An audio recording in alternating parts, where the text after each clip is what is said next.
Hey everybody, welcome to That Expert Show, where you help run the show. I'm Anna Canzano. Thanks so much for joining me. We are talking tonight about perimenopause and menopause. These are loaded terms that come with a lot of ideas, not all of them positive sometimes, but our guest tonight is on a mission to change that, to educate people, and to empower women to go through these experiences with confidence. She is the founder of MenopauseChicks.com and the private online community that's incredibly popular. It boasts 27,000 members, had 2 million engagements in just this last year. Joining us live from the Vancouver, BC area is Shirley Weir. Shirley, thanks so much for being on That Expert Show. Thanks for having me. You know, I'm thrilled to talk with you about this, in particular about perimenopause, because I think it's a relatively new term that's only been around and commonly used since the 1990s. So I think there's a lot of confusion about it. What is perimenopause? How is it different from menopause? Could you help the viewers understand perimenopause? Absolutely. So, menopause is one day, it's the 12-month anniversary of your final period. The phase of life leading up to menopause is called perimenopause, which means around, and it's a phase of life in a woman's reproductive cycle where her body is preparing for menopause. Actually, every day after your menopause anniversary is postmenopause for the rest of your life. You're absolutely right. Perimenopause, the term was only coined in 1996, so it is relatively new. But what's really important is it's a phase of life identified or defined by hormone fluctuation. And sometimes that can lead to uncomfortable or disruptive experiences for women. And so often they'll be confused because if they still have a period, but they're experiencing things like sleep disruption or brain fog, they're not really sure what it is. So it's important that we clarify the definitions and the language that goes along with it. Yeah, because I mean, words are important, definitions Yes. are important. And, I think there's a lot of fear when it comes to talking about Yeah. menopause. I mean, you talk about it, and it's really kind of this term that traditionally has been associated with the idea of getting old. Oh, I've hit menopause. That's it. I'm dried up. And, I've officially crossed over into the geriatric phase. And the reality is, with people living longer these days, women in particular living longer, this phase of perimenopause and menopause can go on for a really long time. It can, if the phase can go on for a really long time, but it's not a synonym for suffering. It's a phase of life. And as you mentioned, there's also lots to celebrate. I mean, 100 years ago, women didn't live much past the age of 50. And I'm going to be 54 in a couple of weeks. So, we have lots to celebrate. We have wisdom and beauty and confidence. But one of the key messages that I really want women to understand is that our bodies haven't yet evolved to live 4 or 5 more decades without, those hormones that perform such important roles for us. So it's a great perimenopause is this amazing opportunity for us to invest in our health. And that investment might look like getting more informed, getting educated, having more conversations, tuning into programs like this so that they can then have the information that they need to go and build their midlife health team or talk to a girlfriend about an important health subject. And I do want to invite people who are watching with us right now live.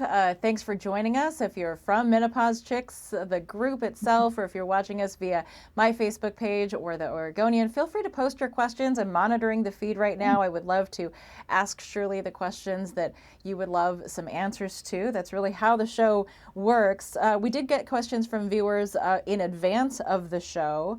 And one of them came from someone who emailed this in who said, why do doctors not take perimenopausal issues seriously? Is it because symptoms seem so varied that tying them all into one diagnosis is difficult? Yeah, so that's a very big, complex question. Our doctors, family doctors, are mostly trained on a problem fix, model. And I don't know about you, but most of my visits with my doctor usually last about maybe 7, maybe 10 minutes tops. And it's really not enough time for women to, discuss, gee, I'm just not feeling myself anymore, or I used to be able to make a list and get through it in a day, but now I can't concentrate. Or, you know what, doctor, I wake up every morning at 3 a.m. What do you think it is? It's really, frustrating for both parties of that conversation, because hormone balance isn't even taught in medical school. So it's kind of like we're sending women to the hardware store to get milk, if you know what I mean. Like, we send a lot of women every year to have these conversations with their physicians, and their physicians, aren't trained and don't always have the model to work with women on this complex health conversation. That's a tough one. So I think conversations like this do help, Yes. to expand the knowledge and to begin having those conversations earlier instead of later. Yes. Maria wrote in and wanted to know what factors are related to the number of years that a woman experiences hot flashes. That is, are there factors, especially modifiable ones, things you can control, that correlate with fewer or more years of hot flashes?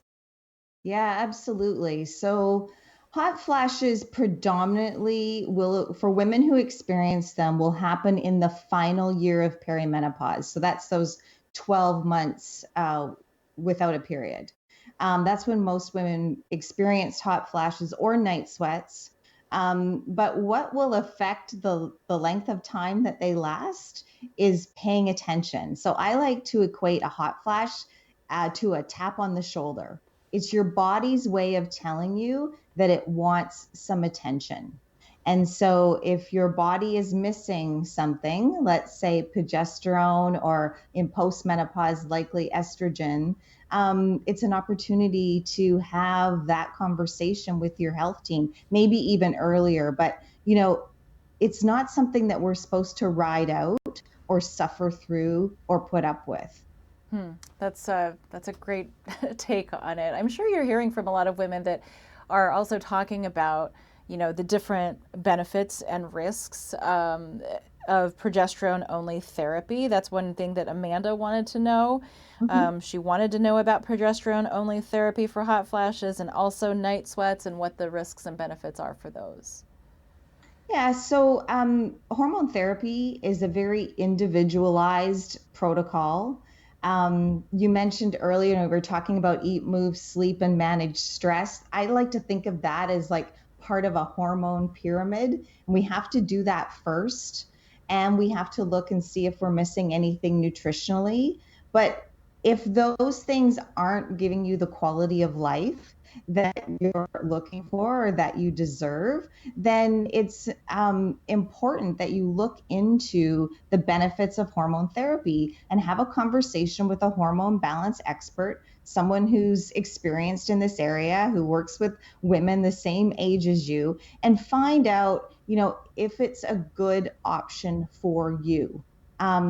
There are risks, perhaps, especially if you have underlying health conditions. But for most women, it is an option, especially if you are under the age of 60 and within 10 years of menopause when you start the hormone therapy.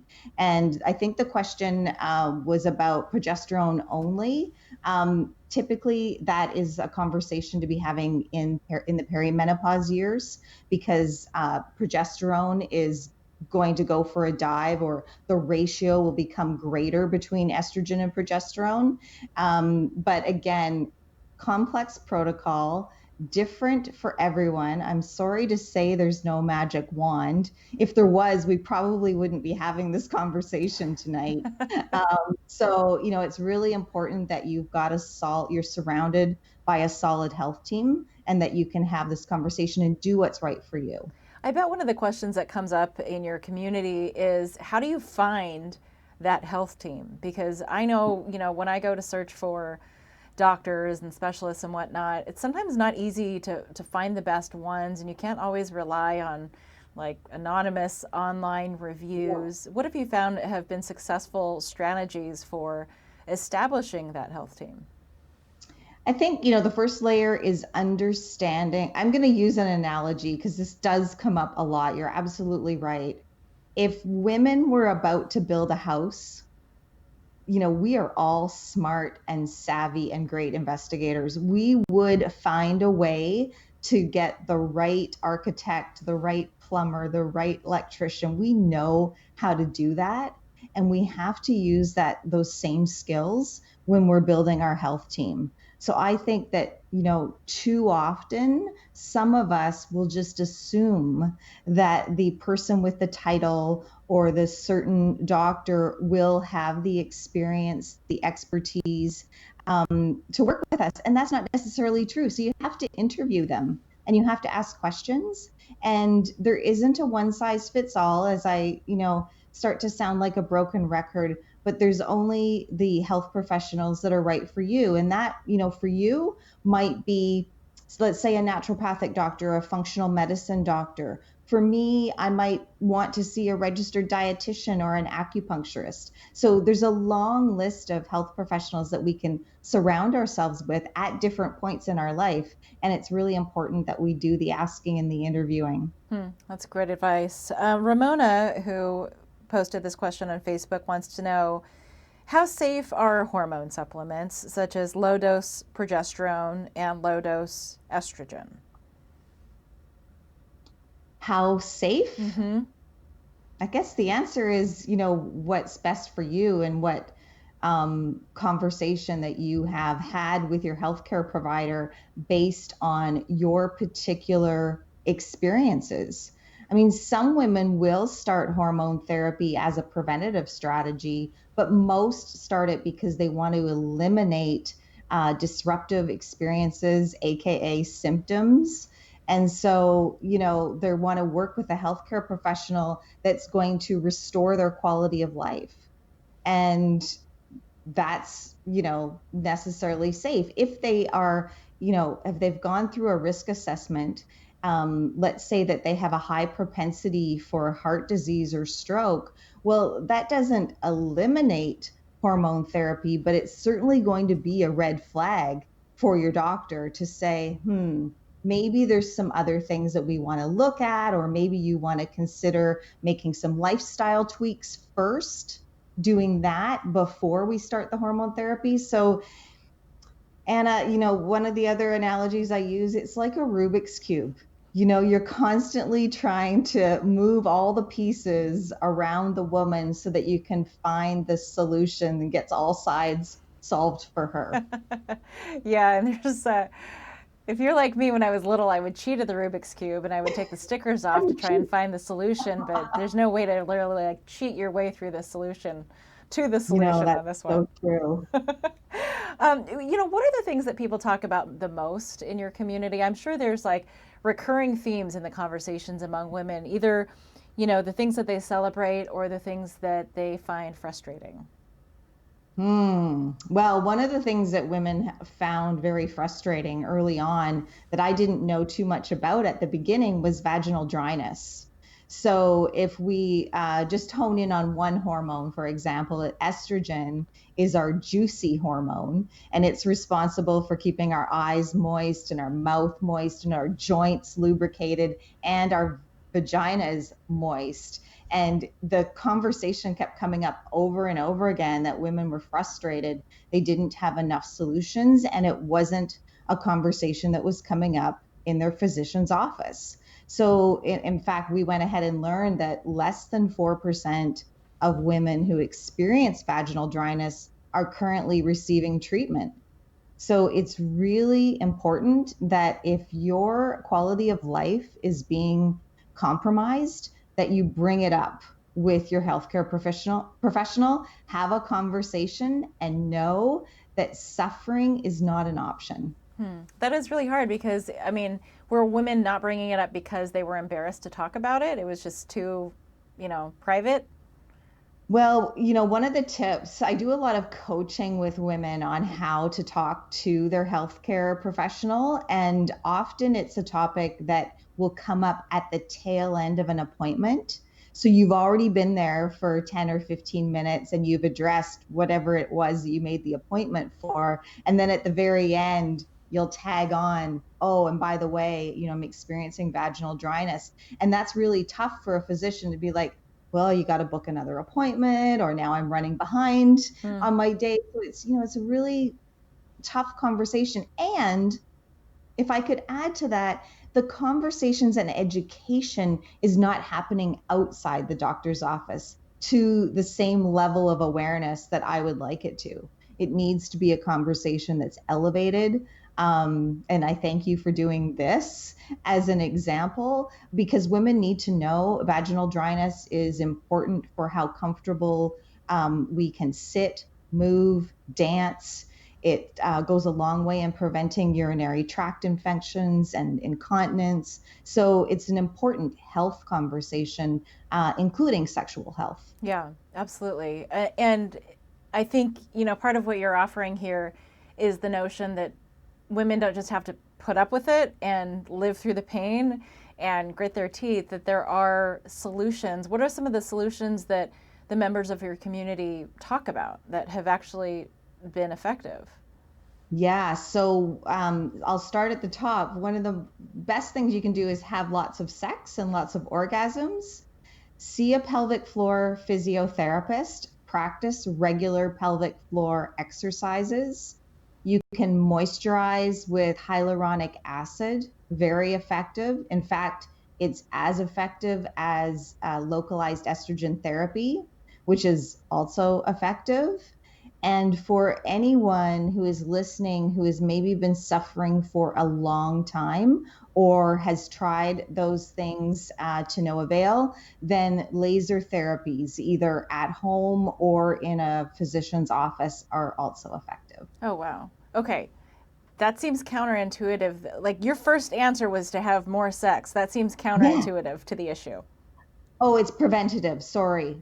Thank you for clarifying that. Yeah. So if sex is painful, then that's not an option. But if you're looking to prevent vaginal dryness, let's say you're in perimenopause now or in the final year of perimenopause, maybe your estrogen hasn't dropped yet, then regular sexual activity sends a lot of energy and blood flow to the pelvic region, and that helps to keep producing natural moisture. That's interesting. Yeah, I've talked with friends who this is a really a source of pain, not just physical pain, but emotional Yeah. pain and Yes. just pain in their lifestyle because, Yes. they're married and they want to have a healthy relationship with their partner. And this is a major obstacle in making that happen. So I appreciate you talking about it, removing the stigma about it. I know it can be uncomfortable for people to talk about, but that's specifically why I think your private online community is a great place for women to share ideas and maybe commiserate about that. You mentioned, Absolutely. that some of the things, one of the important things when we talk about this topic is to celebrate the Yes. positive aspects of it. What are some of the things that, women are happy about? Oh my goodness. Well, the first thing that women are usually happy about is no more birth control. Um, no more periods for some women is really, the sort of the eliminating the inconvenience of all of that. But I like to take it another level and really give women a giant permission slip. I talk with so many women who, at this time in their life, they feel a sense of freedom. Maybe it's because the kids are out of the house. Maybe they're with a new partner, or they're defining a relationship with their existing partner. They're starting businesses. They're running for office. They're running marathons. I mean, we approach 50, turn 50, and suddenly we just have this new confidence and wisdom. And to be honest with you, we're the smartest we've ever been. So there's a lot to celebrate. Hmm. I would agree with that. And it's a lot easier to do those things if you're not dealing with sleep Mhm. issues and Yes.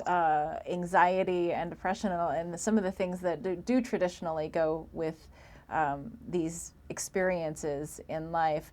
Something I wanted to ask you about that has to do with the timing of things. Sure. You can, as you start to phase out your periods, for example, uh, you can almost go for a whole year without having one, and then all of a sudden it comes back. Like you might think that you're Mhm. on the road to menopause and postmenopause, and your body says, surprise, you're not actually done yet, right? Yeah. So the only thing that's predictable about perimenopause is the unpredictability of your period. It's really what is the most common experience in perimenopause is irregular bleeding, sometimes lighter bleeding, for a lot of women, heavier bleeding. But you're absolutely right. So that was my own personal story. I reached menopause at age 49. And I went 10 months without a period. And I was just at that place where I was telling my girlfriends, you're not going to believe it. I'm almost there. I'm going to invent a cocktail and I'm going to have a party. And that night I got my period, of course. And so then you start counting over again. And for me, that was it. That was 12 more months. And I was 49 when I reached menopause. And the average age in North America is 51. Okay, good to know. In your online community, do you also have medical professionals, doctors, people who've gone to school for this stuff who weigh in when people have questions?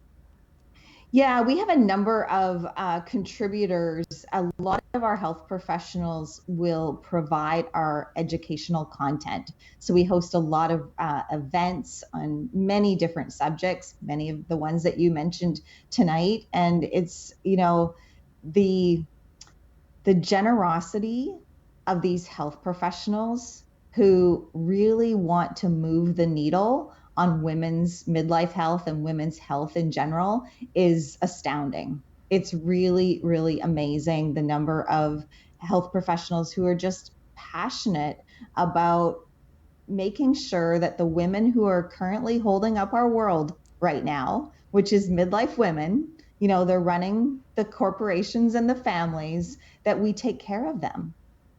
Hmm. I think that's great. I mean, that they want to be part of that, especially because I think it's an evolving area of education. I mean, I think there's still so much about women's health and this area of it in particular that is evolving in terms of what we know. Um, Totally. because if you look at history, like women's lifespans weren't really that extended for much of human history. So it's only been recent decades or centuries, I guess, that we've been living to the stage where we would be experiencing perimenopause or menopause. It's so true. And that was one of the very first aha moments that I had. So I know this show is about perimenopause and menopause, but the reality is, women still outlive men by a few years. So if we were to go to any retirement community tonight and look around, we would see predominantly women. However, too many of those women are living with osteoporosis, heart disease, dementia, and incontinence. And so, if we dial that back 30 or 40 years, the message to women who are listening tonight is that we have, perimenopause and menopause are these golden opportunities for us to invest so that we can enjoy the dividends for the next few decades. That's great. Before we go, Shirley, I wanted to throw a question at you that is coming from someone watching on Facebook right now. Christine wants to know, I know we talked about hormone replacement therapy, but she's wondering what HRT that you actually recommend. Oh, I'm not a health professional, so I can't really recommend anything other than to get informed, to have the best education, because that is so empowering when you start to do your research on this topic, and then to do what's best for you. And a good place to begin that research is where? Well, you can join the conversation at menopausechickscommunity.com. As you mentioned, we had 2 million visits in the last year. We moderate a number of questions there, but we also have a database. It's called Units on Facebook, where our most popular topics are available for free. It's like a library where you can go and either read or watch videos from our health professionals. And it's a great way to get started. And even if you're just a little bit curious right now, you can start your education, you can come back, start a conversation with, someone in your social circle. And I think you'll be really surprised at what you will learn. It's not a place for whining and complaining. It's just a place to get informed, and then you will feel empowered as you move through this journey. I think that's a really good point because, you can ask Dr. Google anything, and Dr. Google will Oh, tell you all kinds of answers, and you don't know whether to trust it. So I yeah, think when we're going, on the internet and looking for health information, which we all do, I want to yeah. know that the information that I'm learning has been vetted by professionals who actually know what they're talking about. So it's helpful that you have that resource within, what you have set up. It's really important, especially for a topic as important as this, and one that does have a history of being confusing and conflicting in the information. So you have to be your own best health advocate. I can't tell you what is best for you, but you probably intuitively know once you start doing some diving into the information, you will, it's one of the reasons why I put case studies in my book, is so that women really identify when they hear someone else share a story that sounds just like them. Yeah. And then you can decide, oh, that really speaks to me. I think I will go and pursue that health practitioner. Right. Great information. All right, Shirley, thanks so much for being with us and for sharing your insight with That Expert Show. Thank you.